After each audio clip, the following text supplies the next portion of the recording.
Vote ग्रहण केन्द्र में बीजेपी प्रार्थी बुथ एजेंट और अन्य जड़े सहयोगी बीजेडी कर्मी मरणात्मक आक्रमण घटना अभियुक्त गिरफ दाबी में बीजेपी थाना घेराव। घटना घटी कटक जिला सालेपुर रे। गत 1 तारिख भोट ग्रहण दिन कटक जिला सालेपुर थाना 184 और 185 बुथ रे बीजेपी विधायक प्रार्थी बुथ एजेंट संजय राउत और अन्य जड़े बीजेपी कर्मी अभिषेक पंडा को मरणात्मक आक्रमण होइतिबा सालेपुर थाना रे अभियोग होइतिला। एही घटना रे एजाबत मुख्य अभियुक्त और तांको पुओ को पुलिस गिरफ न करिबा विरुद्ध रे सालेपुर बीजेपी विधायक प्रार्थी अरिंदम राय, कटक जिला बीजेपी सभापति रामनारायण महांती प्रमुख सालेपुर थाना रे प्रतिवाद करिबा सह घेराव करथिले। एही प्रतिवाद और घेराव रे बहु बीजेपी कर्मी शामिल होइथिबा देखिबाको मिलिथिला। शेषरे कटक जिला अतिरिक्त एसपी केपी पटनायक सह आलोचना परे घेराव हटिथिला। 24 घंटा भितरे अभियुक्त को गिरफ न कले आगामी दिन में आंदोलन आहुरी तीव्र हेबो बोली अरिंदम कहिसंती। अन्यपटे घटना रे 11 जन गिरफ होइछंती एवं खूब शीघ्र दाबी मुताबक अन्य अभियुक्त मानकु गिरफ कराजिबो बोली अतिरिक्त एसपी प्रतिश्रुति दैछंती। अधिकारी माने जोबुली भाबरे ए जो मुख्य अभियुक्त रमेश जेना तांको पुओ शुभम जेना एवं तांको साथी एवं बाकी अन्य जो सब केस रही से सब केस मैटर रे भारतीय जनता पार्टी कर्मकर्ता मानक तरफ जे दिया जाइथिबा एफआईआर को अवहेला करूछंती। सेथिबाय आज आमे प्रतिवाद करूछु आ सेथिबाय आज आमे राजरास्ता को ओल्लैछु मध्य आमे 2 तारिख दिन आपण मानक माध्यम रे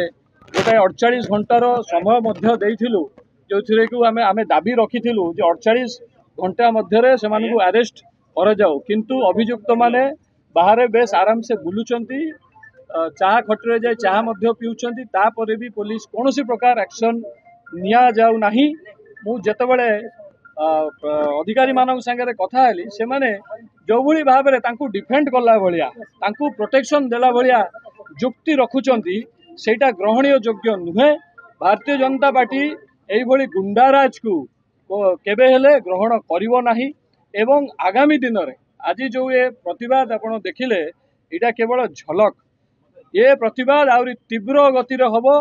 आउरी बड़ आकार रे हबो एवं एया मध्य कहिरा चाहे जे पूरा सारा ओडिशा सबु जिल्लारू लोक आसिकी एई प्रतिवाद रे शामिल हेबे। आउ ये प्रतिवाद केवल टांगी सालेपुर सीमित होइकी रहिबो नाही, ये भुवनेश्वर पर्यंत मध्य पहुंचीबो। मु एया अनुरोध करी आज आम शांति श्रृंखला रे आसीचु, पुलिस भाई मानक अनुरोध करी जे आपण माने जो भली भाव हाथ मिसेकी विजु जनता गुंडा मानक सांगे तांकु प्रोटेक्शन दौचंदी ताहा नकरी यथा शीघ्र न्याय आमको दियंतु एवं तांकु अरेस्ट करंतु। नहले आज यही थाना सामने रे एठी आमे बसिबु 24 घंटा हो 48 घंटा हो 72 घंटा हो जेते दिन पर्यंत हो आमे एठी बसिबु, गोटे इंचे भी कुआडे हलिबु नाही। यह मोर तांको मानकु अनुरोध, जदि एई कथा को न करिवे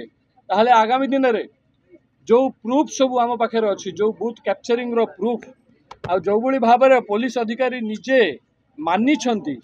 जे पुलिस उपस्थिति रे से गंडगोल हेइथिला से दिन मालो पंचायत रे एवं पुलिस चाहिथिले से गंडगोल को समाधान करि पारि थांते, किंतु नीरव रहिले से प्रूफ मध्य आज संध्या सुधा मु आपण मानक हाथ को दे देबी, आपण माने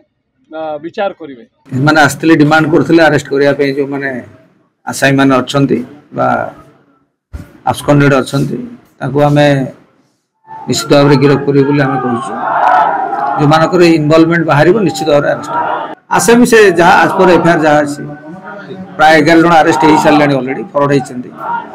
बाकी अन्य मानक तदंत भितर रଣା जाइकरी निश्चित भाव कार्यानुष्ठान ग्रहण अलटा अभियोग मते होइछि केस होइछि। भारतीय जनता पार्टी तरफ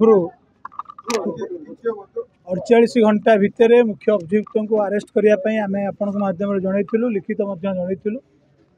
किंतु वर्तमान पर्यंत पुलिस कौन प्रकार कार्यानुष्ठान नहीं नाहंती। एथिरे पुलिस निरपेक्षता प्रकाश होउची, आमको लगुच विजु जनता दल सहित मिसिकी पुलिस अच्छी से ए कथार तुरंत समाधान एवं मुख्य अभियुक्त को गिरफ्त करवा एवं पुलिस तार निरपेक्षता प्रकाश करू ए कथार आज भारतीय जनता पार्टी सालेपुर थाना घेराव करे पर्यंत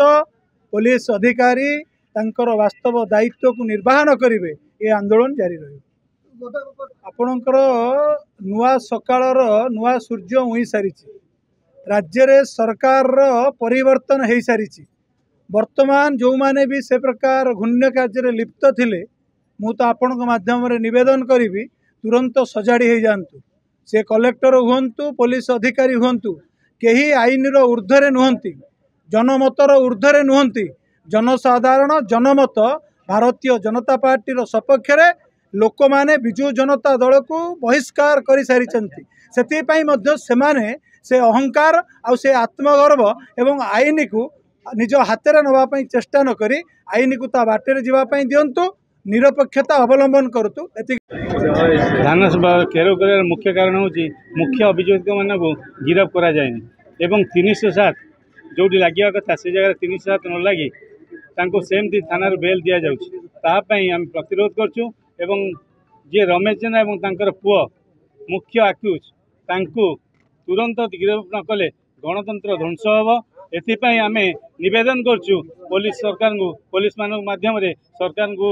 आमर सरकार एवं हम एवं जोटा न्याय न्याय एवं दिया जाऊ बोली पुलिस प्रार्थना भी करुँ।